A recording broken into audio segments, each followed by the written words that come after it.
Ada ungkapan seperti ini, Bang, kukira tetangga adalah keluarga terdekat, ternyata tetangga adalah CCTV terdekat yang selalu bikin kita viral. Oke, tetapi kalau menurut gua Kak ya, tidak semua tetangga seperti itu. Ada juga tetangga yang baik dan ada juga tetangga yang seperti itu ya. Kalau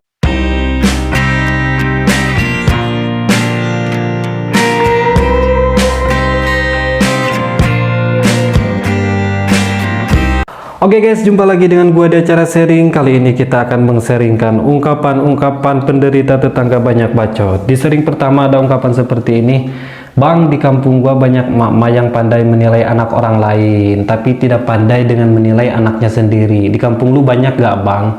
Jawabannya kayak di kampung gua lebih banyakan daripada di kampung lu. Karena di kampung gua lebih banyakan emak-emaknya, sedangkan emak-emak kan mayoritas seperti itu, suka ngerumpi ya, suka menjelekkan anak orang lain, suka menilai orang lain. Itu kan hobinya mereka kalau mereka lagi kumpul bersama kawan-kawannya sambil makan seblak seperti itu. Tetapi jangan dipikirkan kayak karena itu adalah hobi mereka, karena itu adalah kesukaan mereka, karena itu adalah sifat mereka. Karena percuma kalau kita mau melawan pun ya kita tidak akan menang untuk melawan mereka. Seperti itu kayak. Oke, terima kasih kayak ungkapannya. Itu saran dari saya.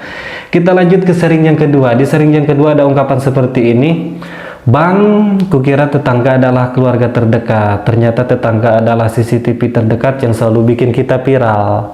Oke, tetapi kalau menurut gua Kak ya, tidak semua tetangga seperti itu. Ada juga tetangga yang baik dan ada juga tetangga yang seperti itu ya.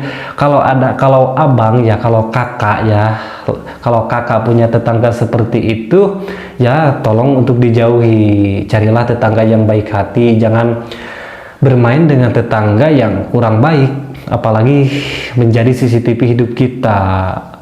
Seperti itu ya, jangan dekati mereka, harus ada kontrol. Seperti itu, dekatilah tetangga yang selalu ngerti sama kita, yang selalu baik sama kita, yang peduli sama kita ya. Jangan berbaur dengan tetangga yang seperti itu ya, takut ketularan. Seperti itu kayak. Oke Kak, terima kasih ya ungkapannya, sharingnya. Dan di sharing ketiga kita lanjut ya ke sharing yang ketiga. Di sharing ketiga ada ungkapan seperti ini, Bang, mau nanya, jika abang tinggal di sebuah lingkungan yang tetangganya adalah orang toksik dan suka menggosip dan gibah, terus tiba-tiba dimusuhi semua tetangga, apa yang abang lakukan? Pindah atau bertahan? Kalau gua ya Kak berada di posisi itu ya, kalau saya berada di posisi itu mungkin saya akan lebih memilih bertahan. Karena buat apa kita harus pindahnya? Karena orang gibahin kita, hanya karena orang memusuhi kita, hanya karena orang ngegosipin kita, terus kita pindah. Ya jangan, kalau menurut saya lebih baik diam aja di sana, karena pindah tempat juga butuh biaya Kak. Jangan sampai kita buang-buang uang hanya karena perlakuan mereka kepada kita. Seperti itu Kak ya. Oke Kak, itu saran dari saya. Jangan pindah ya Kak, tinggal aja di sana, jangan pikirkan mereka. Seperti itu. Oke, kita lanjut ke sharing yang keempat guys. Di sharing yang keempat ada ungkapan seperti ini, Bang, tetangga dan teman zaman sekarang seperti wartawan ya.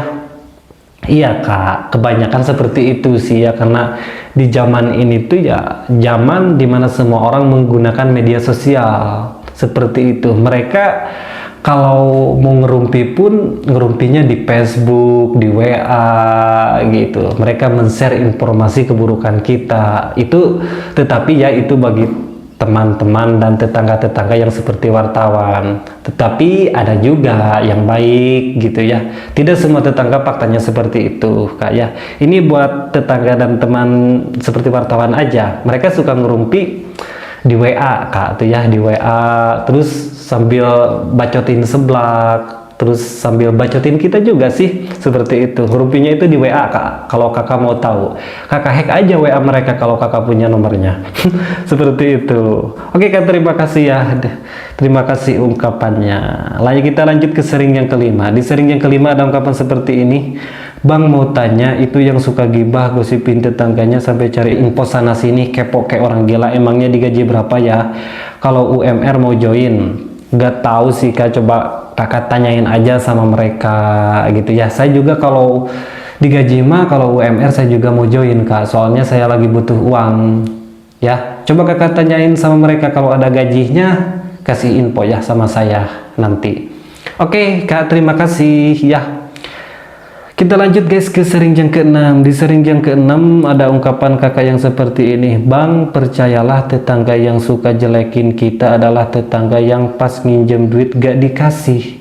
Ya mungkin saja, maka dari itu kamu kak ya jangan pelit.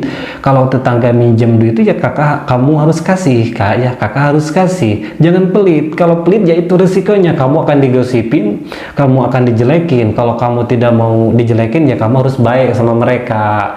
Kalau mereka ada butuhnya sama kita, mereka kasihlah pinjaman, seperti itu ya. Oke, kak, seperti itu. Kita lanjut ke sering yang ke-7. Di sering yang ke-7 ada ungkapan seperti ini. Bang, mau tahu gak betapa menjijikannya tetangga sebelahku?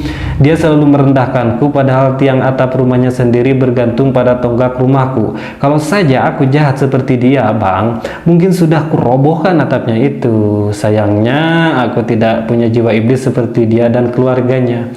Oke, baguslah kak, kalau kakak tidak punya jiwa iblis seperti dia dan keluarganya. Kalau dia selalu merendahkan kakak, kak, biarlah. Karena gini ya, kakak direndahkan pun itu tidak akan mengurangi rezeki kakak. Seperti itu. Maka dari itu biarlah kalau mereka merendahkan kakak. Karena kalau menurut saya kak, menurut saya dia lebih rendah daripada kakak. Karena kata kakak, tonggak rumahnya itu berada di rumah kakak, berada di halaman kakak. Berarti dia lebih rendah. Kalau dia orang kaya ya tidak mungkin seperti itulah. Seperti itu kak ya, jangan dipikirkan kak, tetangga mah ya jangan terlalu dipikirkan. Oke kak, terima kasih ya sharingnya, terima kasih ya. Kita lanjut ke sering yang ke-8. Di sering yang ke-8 ada ungkapan seperti ini. Bang, zaman sekarang tetangga lebih ngurusin hidup orang lain daripada hidupnya sendiri. Iya, betul banget, betul banget. Itu terjadi karena mungkin hidup kita lebih menarik untuk diuruskan dibandingkan dengan hidup mereka sendiri. Makanya mereka selalu ngurus hidup kita. Biarlah mereka itu adalah peduli sama kita, guys. Ya, peduli. Kalau kalian selalu diurus hidup kalian sama tetangga, biarlah itu mungkin bentuk kepedulian mereka, bentuk perhatian mereka kepada kita. Seperti itu. Jangan dipikirkan, jangan dijadikan beban di hati, ya, karena itu akan merusak diri. Biarlah kalau mereka selalu ngurusin hidup kita, kita berpikir positif aja, kak, ya. Seperti itu. Oke kak, terima kasih ungkapannya. Kita lanjut ke sering yang ke-9. Di sering yang ke-9, bang, tolong bilangin itu yang suka ngurusin hidup saya, tolong dong jangan nanggung. Kenapa gak sekalian ngurusin keuangan saya juga? Oke, saya akan bilangin buat kalian-kalian ya. Tolong didengarkan, tolong didengarkan. Buat kalian yang suka ngurusin hidup orang lain, tolong ya urus juga makannya, jajannya, kalau cowok rokoknya, pakaiannya, mainnya gitu.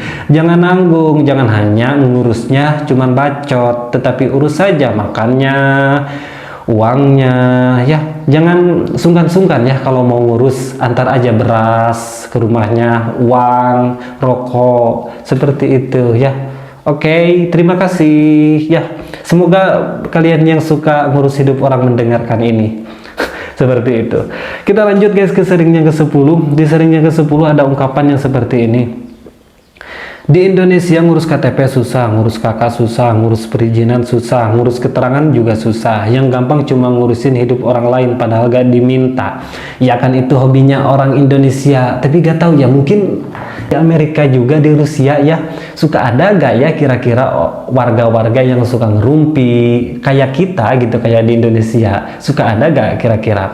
Coba buat kalian yang pernah ke sana atau pernah melihat di Amerika, di Rusia gitu, ibu-ibu merumpi, coba di komen ya buat kalian yang pernah melihat. Oke, tetapi kalau tidak ada ya jangan komen. Kita lanjut ke sering yang ke-11. Di sering yang ke-11, bang, mau beli gak? Dijual tetangga dekat rumah, minus, banyak mulut, seneng gosip, pelirak-pelirik, jengkelin, biang gibah. Saya juga mau jual nih, lagi butuh uang. Ada tetangga yang saya mau jual, ya sama seperti kakak masalahnya. Cuman ini minusnya lebih sedikit sih, dia suka bacotin doang gitu, suka nyinyir doang, gak pelirak-pelirik ini mah. Minusnya cuma banyak bacot doang gitu. Kalau kakak mau beli, hubungi saya.